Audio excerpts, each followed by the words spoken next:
Bismillahirrahmanirrahim. Assalamualaikum warahmatullahi wabarakatuh. Apa kabar semua? Alhamdulillahi wa rabbil alamin. Wabihi nasta'inu ala umurid dunya wad din. Wassalatu wassalamu ala al-qairil ghurril muhajjalin Sayyidina wa maulana wa syafi'ina wa zukhrina wa qurrati a'yunina Muhammadin wa ala alihi wa ashabihi wa man tabi'ahu ila yaumiddin.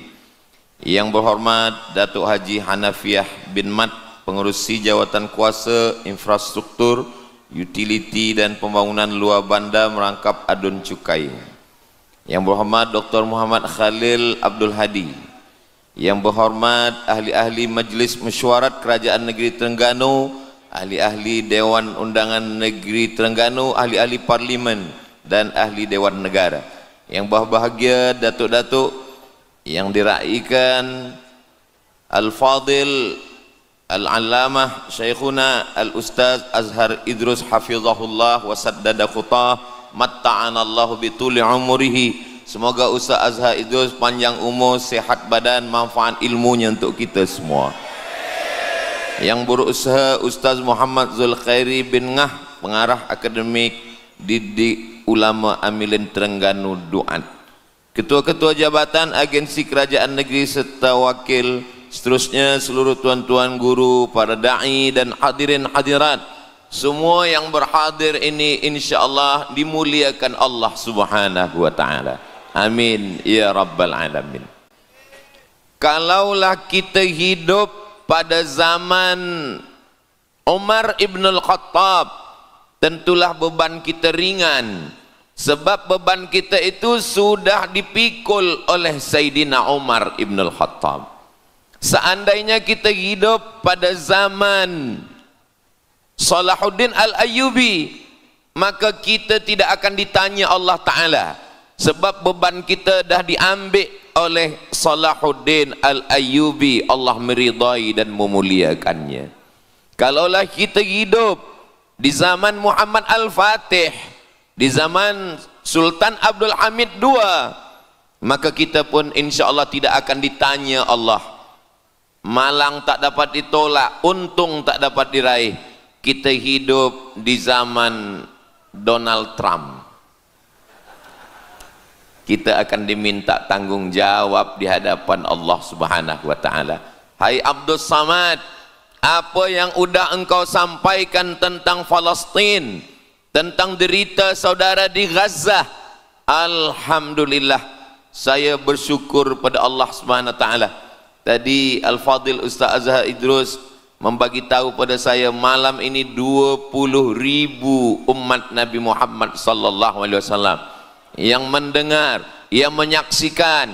Lalu kemudian mereka akan mengirimkan gambar, maklumat, video kita malam ini, menyedarkan bahawa tahun baru hijrah bukan setakat kita pindah dari tahun 1446 pada tahun 1447, tapi kita menunjukkan solidariti kita kepada saudara kita di Palestina. Nanti bila saya ditanya Allah Subhanahu wa taala, hai Abdul Samad, apa yang sudah engkau lakukan untuk saudara di Palestina? Saya akan jawab, alhamdulillah ya Allah, pada malam yang kedua saya berada di Terengganu dan saya dibagi kesempatan untuk menyampaikan derita saudara di Palestin. Tapi engkau berada di Malaysia, engkau berada di Terengganu, macam mana orang lain boleh dengar, boleh tahu, boleh tengok apa yang kau sampaikan?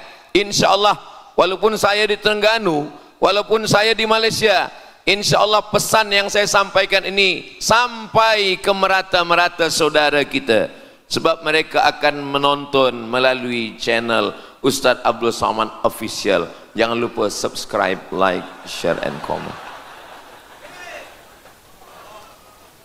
Pisang emas bawa berlayar, masak sebiji di dalam peti. Hutang emas bawa berlayar, hutang emas dapat dibayar, hutang budi dibawa mati. Man ahsana ilaikum, sesiapa sahaja yang sudah berbuat baik pada kamu, fakafi'uhu, balas.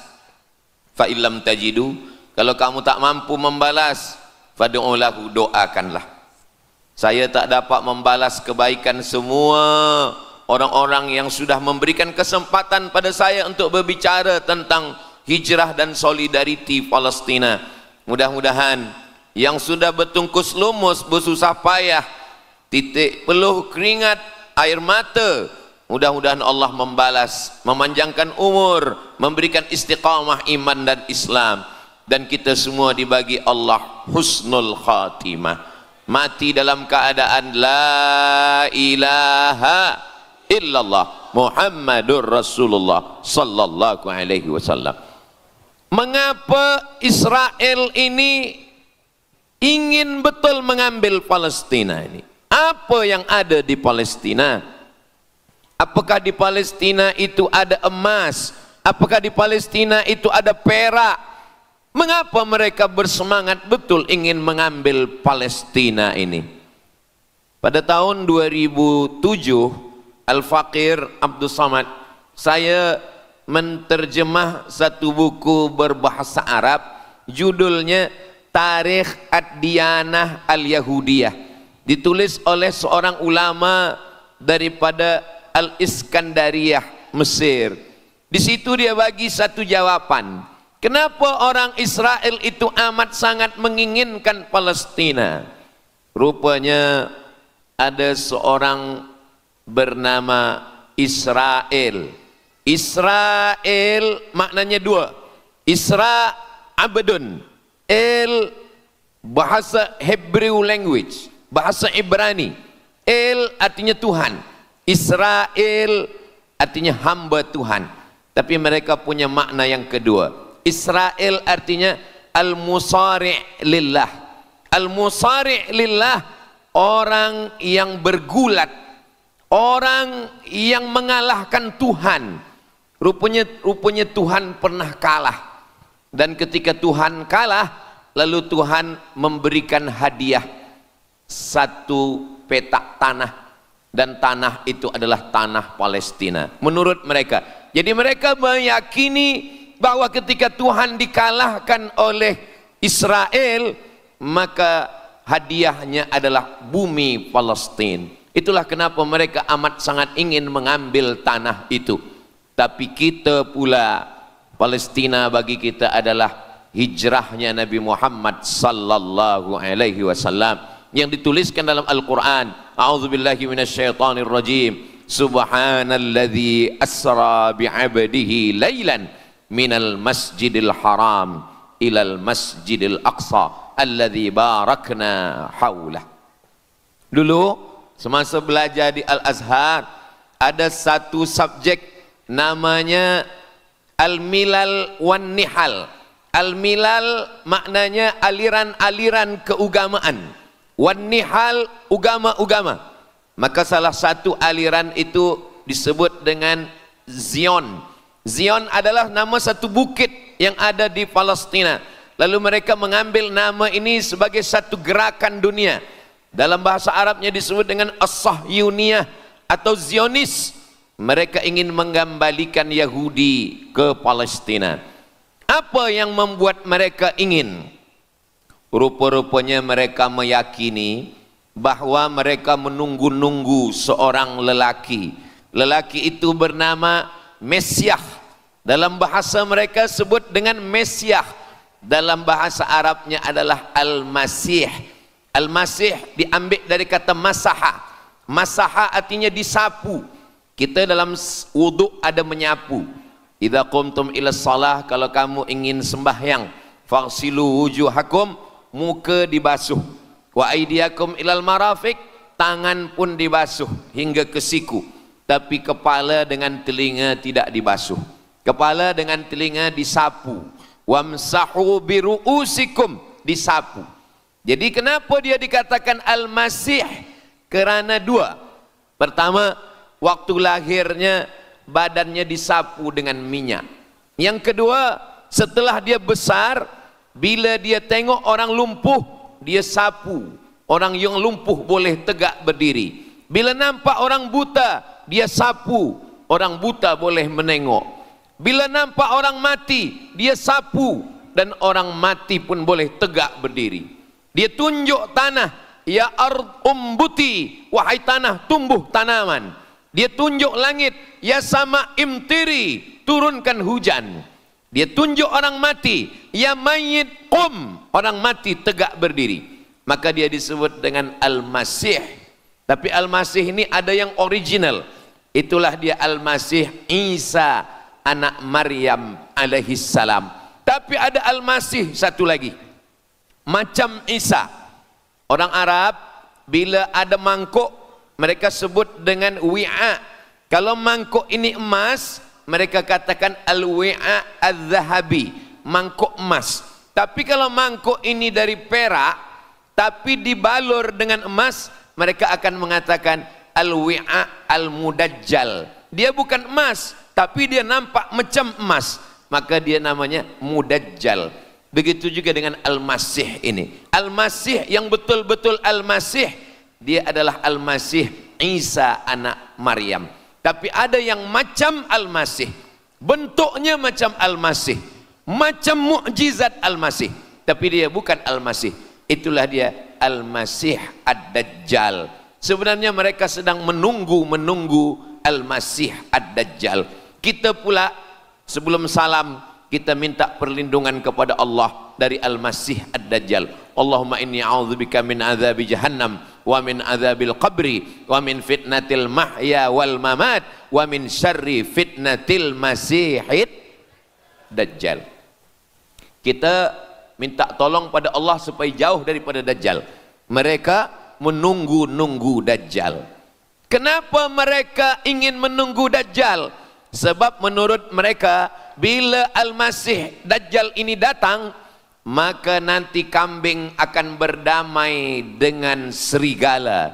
Semua akan hidup tenang dan mereka akan menjadi penguasa dunia. Selain daripada Yahudi Israel adalah ghaim. Ghaim adalah keledai tunggangan. Jadi sebenarnya sesiapa saja pun yang bukan Yahudi, dia hanya akan menjadi keledai. Dan mereka ini adalah agama yang juga sebagai suku bangsa, yang juga sebagai sebuah negeri. Kita Islam, agama kita, tapi bangsa kita Melayu. Dan kita tinggal duduk, ada Melayu di Sumatera, ada Melayu di Semenanjung, ada Melayu di Kalimantan, Borneo. Melayu tersebar di beberapa negara. Tapi Yahudi tiga. Yahudi sebagai agama, Yahudi sebagai bangsa, Yahudi sebagai negeri. Mereka ingin mewujudkan ketiga-tiga ini menjadi satu. Kami bangsa Yahudi, kami agama Yahudi, dan kami punya negeri Yahudi. Itulah keinginan mereka. Maka mereka sedang menantikan raja mereka. Raja mereka adalah Al-Masih Ad-Dajjal. Dan Al-Masih Ad-Dajjal ini akan turun kalau syarat-syarat ini mereka penuhi. Kata Syekh Fargallah dalam subjek Al-Milal wan Nihal. Maka yang pertama diminta oleh Al-Masih Ad-Dajjal ini adalah semua Yahudi kembali kepada bumi Israel. Mereka mengatakan itu bumi punya dia dan semua akan kembali. Rupa-rupanya mereka tiada punya negeri. Sama macam nasib orang Kurdi. Kurdi ada di Turki, Kurdi ada di Irak, Kurdi ada di beberapa belahan bumi. Syekh Amin Al-Kurdi, mursyid tarekat Naqsabandiyah di Mesir, orang Kurdi tapi duduk di Mesir. Syekh Muhammad Said Ramadan Al-Buti, orang Kurdi tapi duduk di Suriah.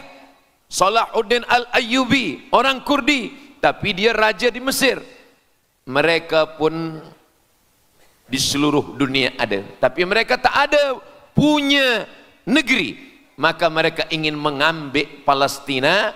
Mereka ingin kembali ke negeri yang menurut mereka inilah adalah hadiah daripada Tuhan, kerana Tuhan kalah bertembung, bertarung dengan nenek moyang mereka bernama Israel menurut hikayat mereka. Yang ini semuanya adalah asatirul awalin, hanya dongeng-dongeng nenek moyang mereka zaman silam. Lalu kemudian datanglah Theodor Herzl menghadap kepada Sultan Abdul Hamid, Sultan Turki. Mereka ingin membayar dengan ratusan keping emas. Apa kata Sultan Abdul Hamid? Dulu Palestina itu diambil dengan darah dan nyawa, maka saya tidak akan memberikannya dengan emas.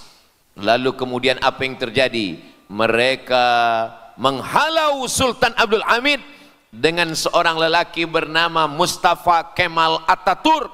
Lalu kemudian hilanglah khilafah Islamiyah. Ketika khilafah Islamiyah tahun 1924 ini jatuh, hilang, tumbang, maka ketika itu umat Islam tidak lagi ada pelindung, dan ketika itulah mereka mengambil Palestina. Mereka merebut, mereka mengambil, seperti yang dikatakan Sayyidina Muhammad sallallahu alaihi wasallam, kamu akan diperebutkan seperti makanan yang ada di atas meja makan. Satu mengambil kakinya, satu merebut kepalanya, satu mengambil dadanya, dan tercabik-cabik, dicakar, dimakan, dipotong. Tak ada satu pun yang peduli. Alhamdulillah, kita malam ini masih peduli. Kita sedang mengajarkan kepada belia-belia, kita sedang mengajarkan kepada pemuda-pemuda Islam. Mudah-mudahan sampai anak cucu kita sampai hari kiamat masih lagi peduli kepada Palestina, insya-Allah. Allahu Akbar. Semua Yahudi kembali ke Palestina. Maka sekarang mereka sudah berkumpul. Berapa jumlah mereka? 9 juta Yahudi sudah berada di Palestina. Itu syarat supaya Al-Masih itu turun. Sebab Al-Masih tidak mau turun kalau Yahudi-Yahudi ini tidak kembali ke Palestina menurut mereka. Maka Yahudi dari Rusia kembali, Yahudi yang ada dari Amerika kembali semuanya. Dari mulai tahun 1946 sampailah hari ini 2025, tahun hadapan 2026, 80 tahun lamanya mereka sudah berkumpul menunggu kedatangan Al-Masih dengan cara berkumpul. Dan mereka yang datang ini hanya keturunan Yahudi dari puak ibunya saja. Yahudi ini tidak menerima dari puak ayah. Jadi kalau ada ayahnya Yahudi, emaknya tak Yahudi, dia tiada diterima. Sebab mereka guna dari puak ibu. Maka bila ibunya Yahudi, maka dia akan diterima. Ada satu Yahudi yang tidak diterima, Yahudi Falasha dari Afrika.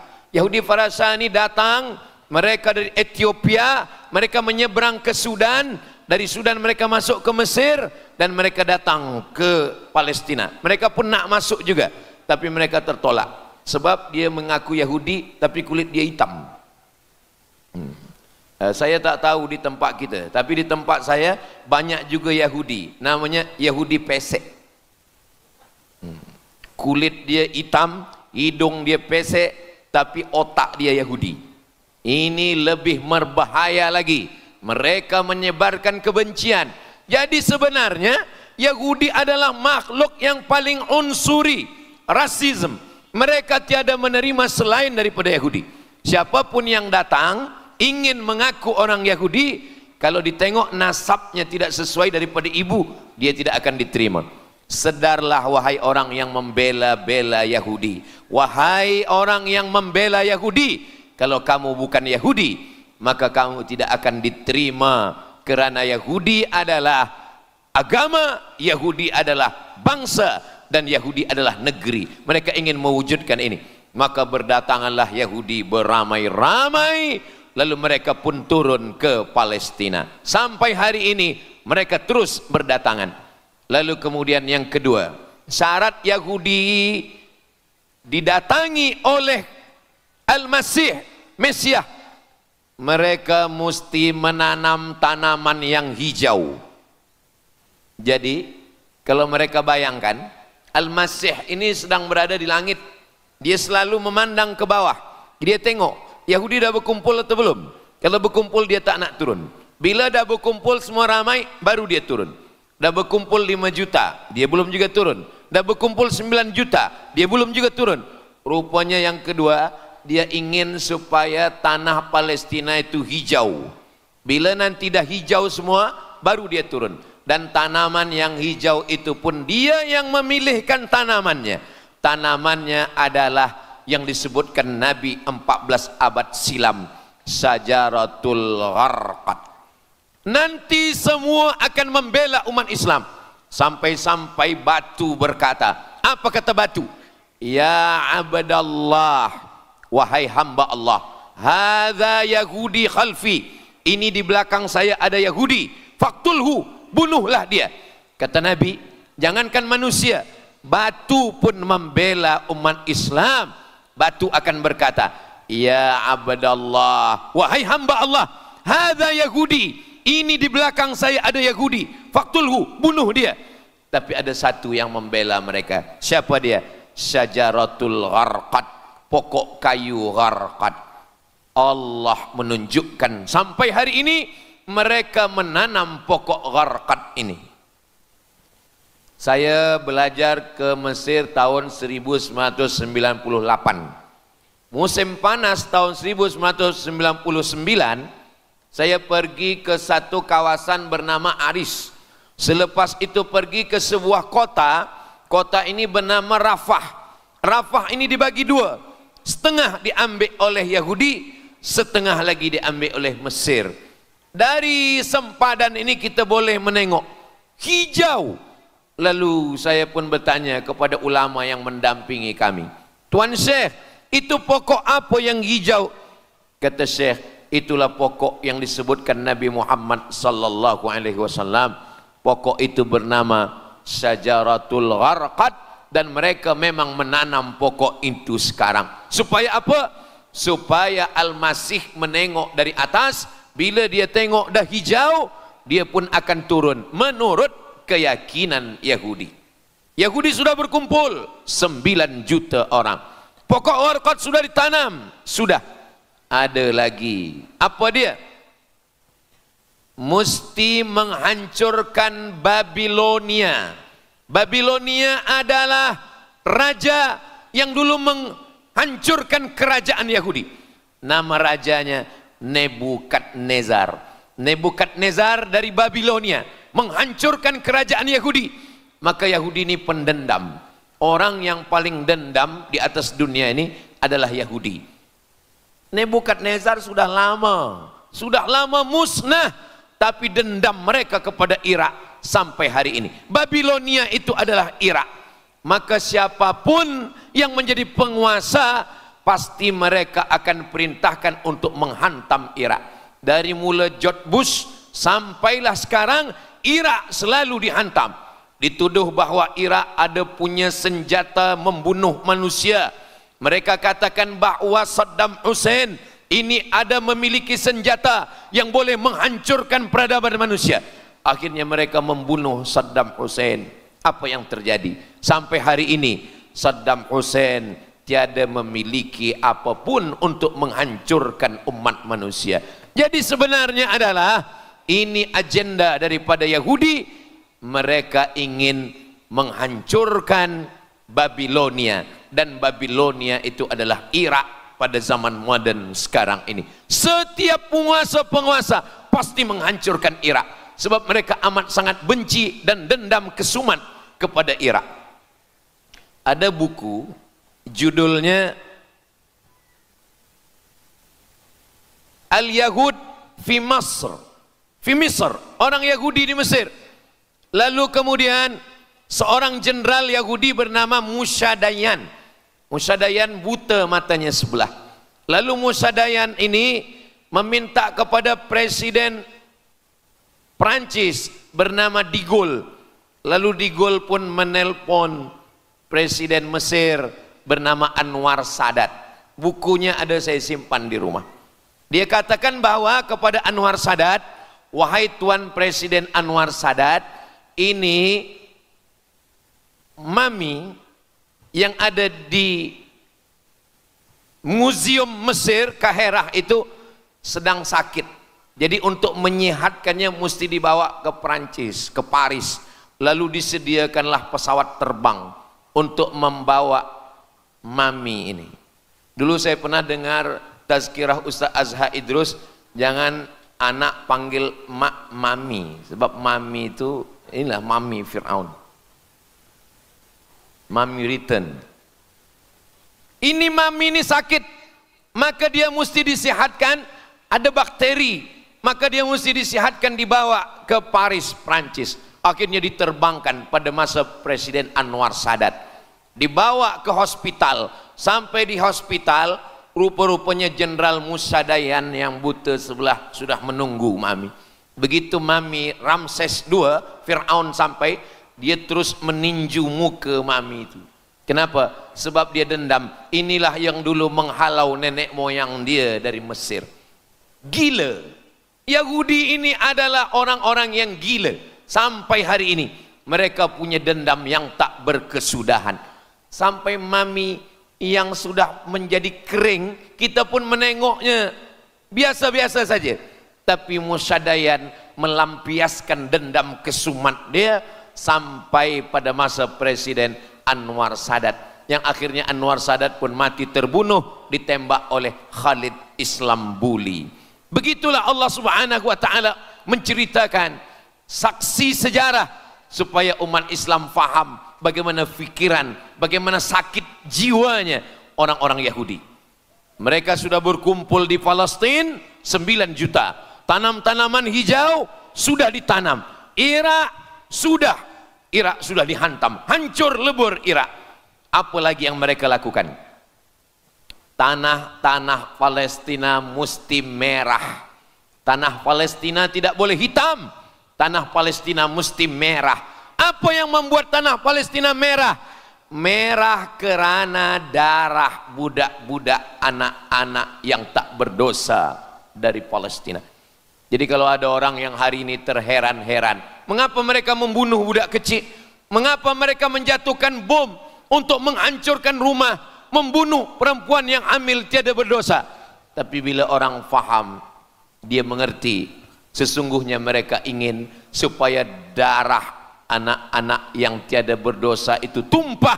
Kalau darah itu sudah tumpah, disitulah mereka menantikan supaya Al-Masih, Mesiah itu turun membela. Sebab itu adalah raja di raja mereka. Apa yang terjadi sebenarnya hari ini? Yang terjadi sebenarnya adalah mereka membangun, membina sebuah kerajaan dari khayal, dari fikiran gila. Maka ada seorang yang tidak percaya kepada Allah. Dia atheist, dia tak percaya kepada Tuhan. Namanya Roger Jaroudi. Tapi akhirnya dia dapat hidayah, dia masuk Islam. Selepas masuk Islam, dia tulis buku bahwa Israel, Yahudi mendirikan negara berdasarkan mitologi, berdasarkan khurafat, berdasarkan kisah-kisah bohong, dusta. Tapi mereka percaya dengan dusta itu. Lalu kemudian Roger Jaroudi ditangkap oleh pemerintah Prancis, dimasukkan ke dalam penjara. Bukunya diterjemahkan ke dalam bahasa Arab, diterjemahkan ke dalam bahasa Melayu. Roger Jaroudi, bagaimana orang Yahudi Israel membina kerajaan negara berdasarkan khayal, berdasarkan tipu, berdasarkan dusta, berdasarkan mitologi, berdasarkan asatirul awalin, dongeng-dongeng daripada nenek moyang mereka dulu. Lalu kemudian hari ini kita sudah menengok darah itu sudah tumpah merata-rata di tanah Palestina. Kenapa Al-Masih, Mesiah belum juga turun? Kenapa belum datang juga Mesiah yang mereka tunggu itu? Rupanya ada syarat lagi yang belum. Apa dia?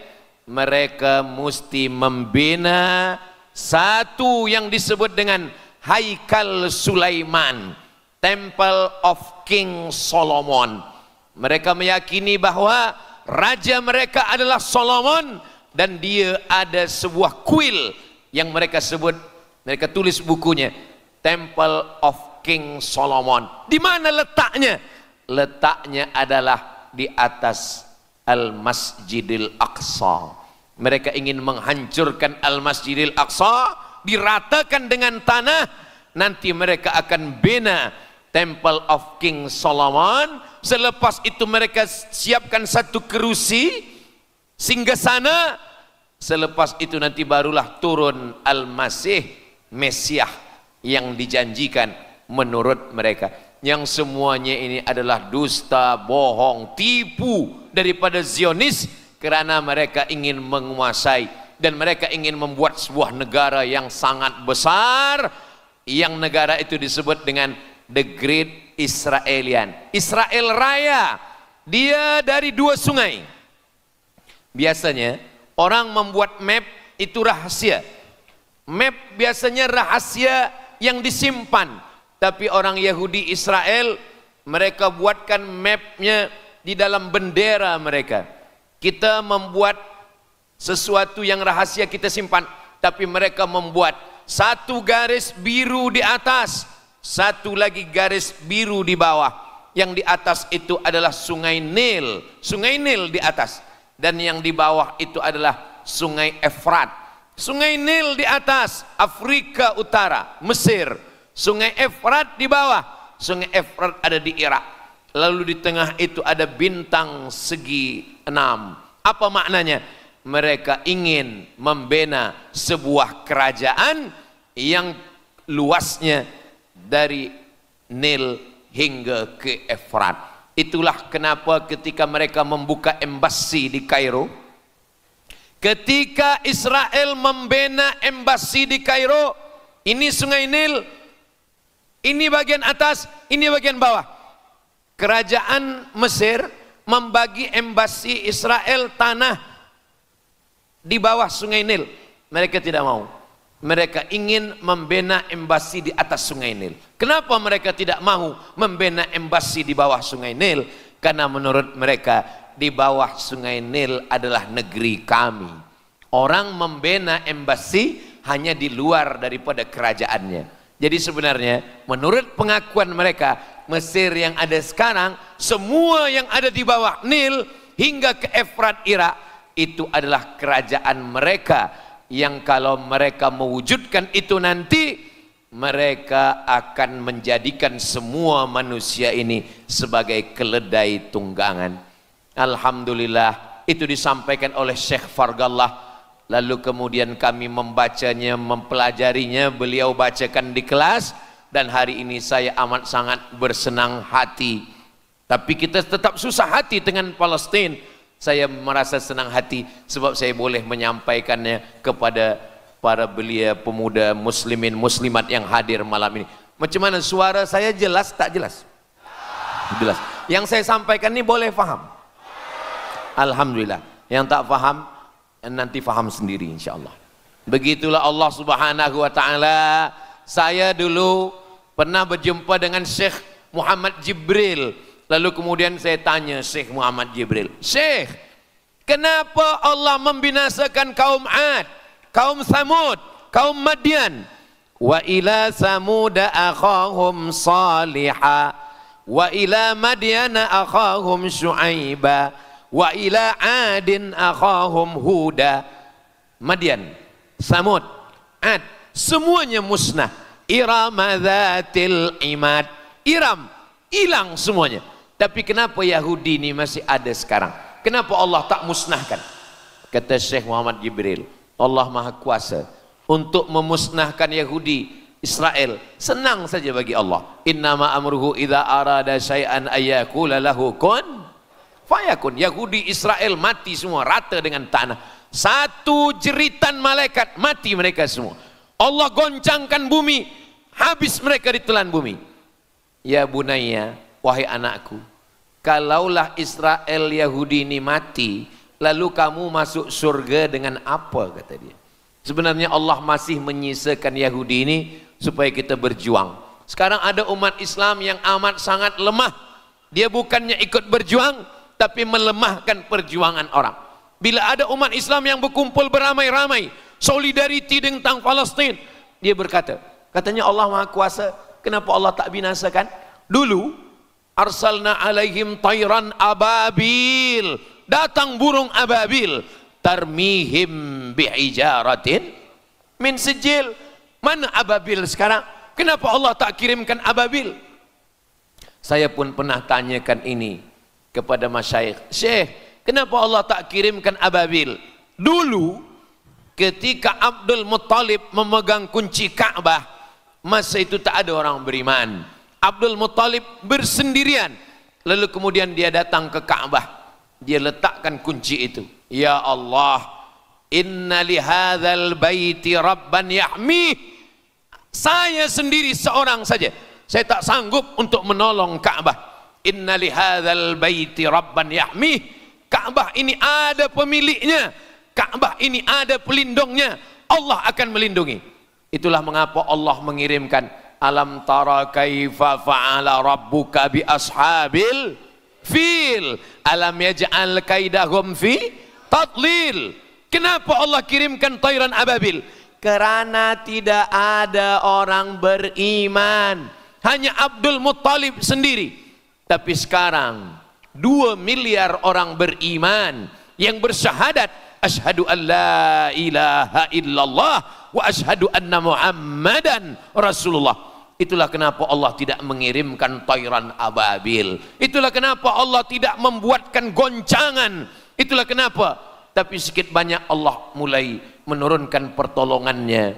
Kalau sudah datang pertolongan Allah subhanahu wa ta'ala, idza jaa nasrullah, kalau sudah datang pertolongan Allah, idza jaa nasrullah wal fath, kemenangan, wa ra'aitan nasa yadkhuluna fi dinillahi afwaja, insyaallah alaysa subuhu biqarib, subuh tak lama lagi pertolongan Allah pasti datang. Nasrum minallah wa fathun qarib, hasbunallah wa ni'mal wakil, ni'mal maula wa ni'man nasir, wala haula wala quwata illa billahil aliyil azim.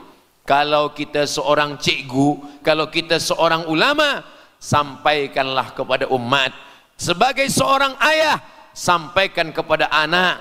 Sebagai seorang ahli keluarga, kita mesti ingatkan, buatkan baju dengan lambang simbol bendera penderitaan Palestina.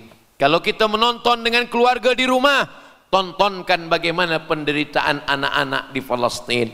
Saya di rumah ada gambar besar, gambar Palestina, sehingga setiap kali tamu datang, kita bercerita, dia tanya, ini gambar apa nih Ustaz? Inilah gambar saudara kita yang sedang teraniaya di Palestina. Malam ini kita guna sorban, kita pakai sorban yang mengingatkan kita kepada Palestina. Apapun yang kita lakukan, jangan lupa menyampaikan khutbah Jumat, kunut nazilah, Allahumma ansuril Islam wal muslimina fi Palestina. Silahul mu'min, ad-du'a silahul mu'min. Kalau kita tiada senjata lagi, maka sesungguhnya doa. Man lam yahtam bi amril muslimin, siapa yang tak peduli kepada penderitaan saudaranya di Palestina, falaisa minhum, dia tidak diakui sebagai umat Nabi Muhammad sallallahu alaihi wasallam. Orang beriman bukan setakat sembahyang subuh, zuhur, asar, maghrib, isya. Orang beriman bukan setakat ditengok berapa kali dia ke Baitullah, haji dan umrah. Tapi orang beriman bagaimana perasaan dia kepada saudaranya. Maka kata Nabi SAW, la yu'minu ahadukum, kamu tidak beriman, kalaupun kamu beriman belum sempurna, hatta yuhibba li akhi, sampai engkau sayang kepada saudara. Ma yuhibbu li nafsih, sayang kepada saudara seperti sayang pada diri sendiri. Kalau anak saudara kita di Palestina teraniaya, kita lebih teraniaya. Kalau pipi kita dicubit sakit, begitu juga dengan saudara kita di Palestina. Kita memang hidup pada zaman yang susah, yang payah. Beruntunglah datuk nenek moyang kita 100 tahun yang lampau, mereka selamat dari fitnah ini. Tapi kita pun tak boleh mengutuk nasib. Mengapa saya hidup sekarang? Kenapa kami hidup tahun 1447 ini ya Allah? Tentu ada hikmahnya. Allah hidupkan kita hari ini. Kenapa saya tak hidup zaman Nabi? Kalau ada pemuda belia sekarang datang kepada Ustaz Abdul Samad, Ustaz Samad, kenapa saya tak hidup zaman Nabi? Kalau saya hidup zaman Nabi mungkin saya baik. Kamu yang komplain kepada Allah, kalau kamu hidup zaman Nabi mungkin tidak ikut Nabi, ikut Abu Lahab, ikut Abu Jahal. Kita dihidupkan Allah hari ini, kita masih bersama dengan guru kita Al-Fadhil Ustaz Azhar Idrus. Kita masih bersama dengan orang-orang baik, orang mulia. Alaikum bil jamaah, kata Nabi SAW, man syadza syadza finnar, jangan bersendirian, sendirian masuk neraka. Kita mesti berjamaah. Alhamdulillah, yang ada kuasa dengan kuasanya, yang ada fatwa dengan fatwanya, yang ada ilmu dengan ilmunya. Bagi penuntut-penuntut, pelajar-pelajar, tonton, buat video, buat apapun yang boleh kita buat, share, gambar, semuanya itu ada tanggung jawab kita di hadapan Allah Subhanahu wa taala. Kullukum ra'in, setiap kamu pemimpin, hadap ke Baitul Maqdis 17 hingga 18 bulan, sampai akhirnya pada bulan Sya'ban turun ayat qad nara taqalluba wajhika fis sama', kami menengok wajah engkau menghadap ke arah langit. Fawalli wajhaka syatral masjidil haram, hadapkanlah wajahmu ke arah Masjidil Haram. Lalu Nabi pun menghadap ke arah Masjidil Haram. Selepas itu sahabat datang beramai-ramai menjumpai Nabi Muhammad sallallahu alaihi wasallam. Ya Rasulullah, bagaimana saudara kami yang sembahyang, yang salat 16 bulan, 17 bulan, 18 bulan, dia menghadap ke Palestina, apakah salatnya diterima Allah? Turun ayat, wa ma kana Allahu liyudhi'a imanahum. Tafsirnya, wa ma kana Allahu liyudhi'a salatahum. Allah tidak menyia-nyiakan sembahyang mereka. Allah tidak menyia-nyiakan salat mereka. Sembahyang mereka yang dulu menghadap ke Baitul Maqdis diterima Allah atau tidak? Itu yang mereka cemaskan, itu yang mereka khawatirkan. Sembahyang yang 18 bulan itu yang mereka takutkan. Bagaimana kita sekarang? Bagaimana sembahyang saudara kita? Bagaimana puasa mereka? Bagaimana musim sejuk? Mereka sejuk. Bagaimana mereka tak boleh makan, tak boleh minum? Kalau kita sudah berbuat di luar kemampuan kita, kita tidak akan dituntut di hadapan Allah. La yukallifullahu nafsan illa wus'aha. Mudah-mudahan apa yang kita lakukan malam ini, kita bangkitkan semangat jamaah. Selemah-lemahnya adalah doa. Selemah-lemah kekuatan orang beriman adalah melafazkan doa kepada Allah supaya Allah memberikan pertolongan. Tak ada yang susah bagi Allah Subhanahu wa taala. Itulah yang boleh Al-Faqir sampaikan pada malam hari ini, solidariti kita tentang Palestina. Mudah-mudahan ada manfaatnya. Banyak cakap kata yang tak berkenan di hati, menyinggung perasaan. Saya memohon maaf, beribu-ribu maaf. Mudah-mudahan yang kita lakukan malam ini diridhai Allah Subhanahu wa taala dan boleh kita bawa bekal menghadap Allah. Bila kita mati ditanya oleh Allah, inilah jawaban kita. Kami sudah berkumpul, kami sudah bangkitkan semangat, kami sudah berdoa, kami sudah menjelaskan bagaimana jahatnya Yahudi di Palestina. Akhirnya saya tutup dengan pantun penutup, menangkap puyuh di Bukit Selasih. Thank you dan terima kasih. Aqulu qawli hadza astaghfirullah li wa lakum. Allahu akbar. Allahu akbar. Allahu akbar. Sallu ala Nabi Muhammad. Allahumma salli ala Sayyidina Muhammad wa ala ali Sayyidina Muhammad. Terima kasih segala perhatian. Mohon maaf segala kesilapan dan kekhilafan. Wassalamualaikum warahmatullahi wabarakatuh.